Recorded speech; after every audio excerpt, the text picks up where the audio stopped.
สบายดีทุกคนตอนแรง2 โมง2 นาทีตัวมื่อนี้ก็ได้พาลุงมาเชียร์หญ้าส่วนมันคือเขาเสีย2 คนมื่อนี้บ่ได้บ่มีไผมาหาผู้สาวไม่หาหน้าใหม่ก็บ่มี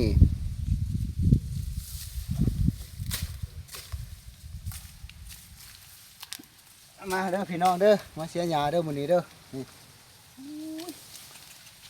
เสียหญ้าเด้อมื่อนี้เดี๋ยวมันงามนี้เนาะ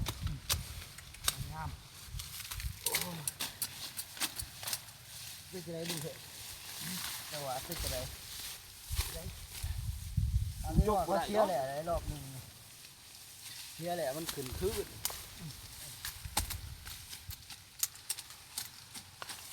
ปะวะเนาะไอ้เช้าเลยไม่หาน้องหมายเนาะอันตรายมาเชียร์หยาเลยเนาะหยาลายโอ้ขัดแหละ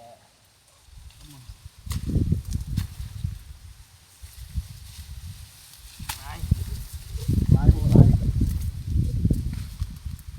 รับเอายาเนี่ยเด้อเถอะเว้ยเอายาเถอะเด้อ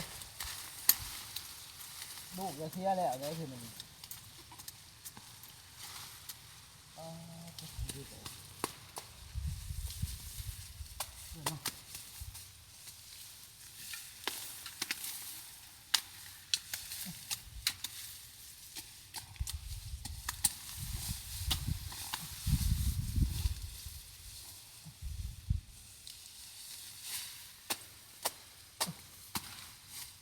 ใช่เนาะด่างเอาเนาะด่างมันไปมากนะลงยำ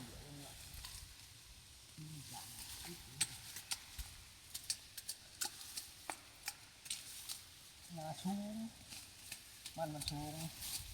มันก็มีบทงานเด้อพี่น้องเด้อผู้ใดว่างงานมาช่วยกันเด้อเชื่องานงามแรง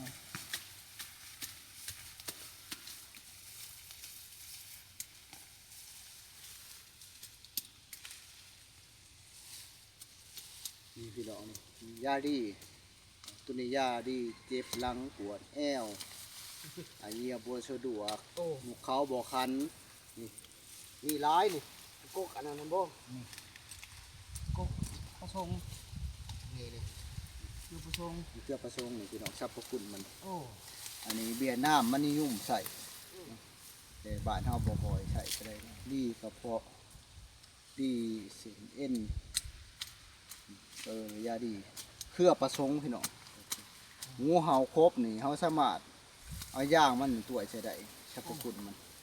ดีเนาะสรรพคุณหลายเจ็บหลังปวดแอวมุดลูกบ่เข้าอูหัวบ่นอนน้ำเอาตัวนี้เอาตัวนี้เข้าไปได้เด้อ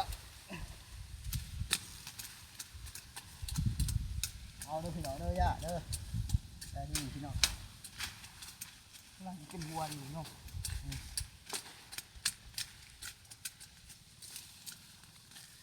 แดดมันก็ขัดเนาะหยกเนาะ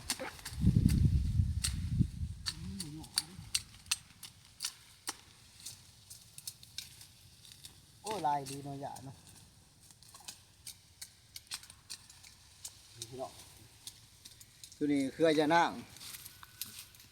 เครือยานางนี่มีดีสรรพคุณผู้ใดเจ็บกระเพาะเนาะท้องอืดท้องขับเนาะหรือว่ากินอาหารบ่สะดวกหรือว่ากินอาหารบ่เพียงพอกินแล้วปรุงท้องเอาตัวนี้มายองมาแส่กับน้ำจอกหนึ่งแล้วมากินซ้ำปิดถิ่มเลยนี่เมนเครือยานางเป็นยาอันหนึ่งนะลุงเถอะแมนนี่เข้ามาดีสรรพคุณดีกระเพาะถ้าว่าผู้ใดเป็นกระเพาะยาดีแต่ยาดีมืดแต่ว่าเขาน้ำใส่บุตรีเนาะ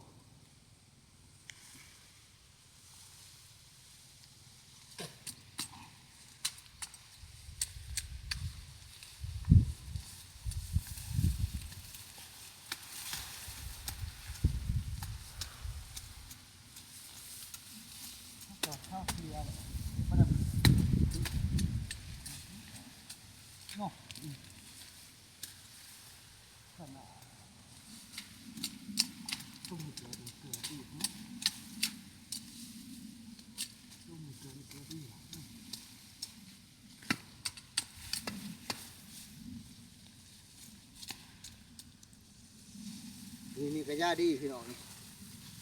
นี่กบมังขวดกบหัวอันนี้ในเรื่องของเฮาอันนั้นกบมังขวดมากน้อยๆตัวนี้แม่นี่ตั้งส่งหาผู้ใดเป็นนักโตหรือว่านอนดูหรือว่าเขาเอิ้นไว้กามสีในโตเนี่ยเขาเอิ้นไว้ยังเป็นตั้งส่งเนาะจองใส่หลังหรือว่าจองใส่บ่าหรือว่าจองใส่หัวมันตึงแบบว่าเวียนเอาตัวนี้มาตกกินนี่จะเป็นยาที่สรรพคุณของกรมมังควรนะหลายคนก็สนใจตัวนี้เป็นยาดีอยู่พี่น้องยานี่มีทุกมุมทุกบอนมีมืดเนาะทุกคนเนาะแต่ว่าเขานำใส่บุถือหลักการเรื่องบุถือการนำใส่เนาะ